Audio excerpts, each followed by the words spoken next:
করে দিয়ে আজকে প্রায় এক সপ্তাহ হবে। তো এই এক সপ্তাহের মধ্যে সম্ভবত দিনের বেলা 4-5 দিনে বাইরে নেই। না বাইরানোর কারণ হচ্ছে চট্টগ্রামে সূর্যের তাপমাত্রা প্রায় 40 ডিগ্রি। সে অনুযায়ী দিনের বেলা ব্যবসা করা খুব কষ্টের এবং রিস্কের, খুব গরম পড়ে।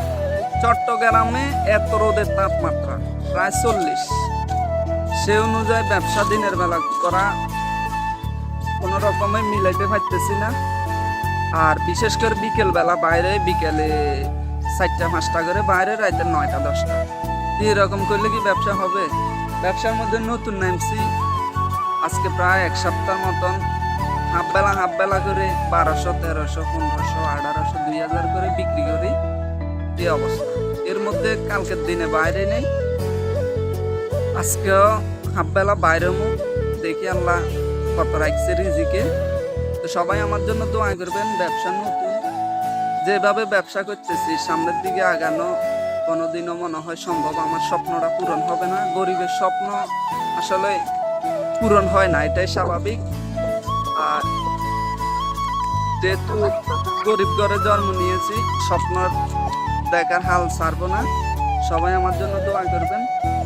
আর আমার এই ব্যবসা করি, অনেক মানুষের নানা কথা নানা শুনি, নানান জনে বলে, অনেকে হাসি তামাশা করে আমাকে নিয়ে।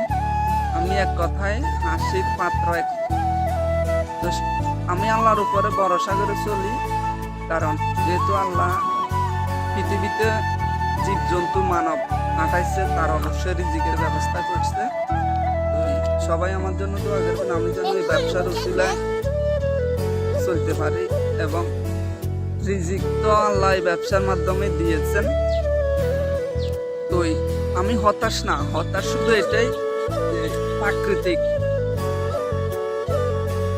কারণে সূর্যের তাপমাত্রা প্রায় 40। এটা আল্লাহর ইচ্ছা, আল্লাহ দিয়েছেন। আল্লাহ যা ভালো মনে করেন সেটাই হবে, যা খারাপ মনে করেন সেটাই আল্লাহ দিবে। তো আমি এটা সন্তুষ্ট না, আলহামদুলিল্লাহ।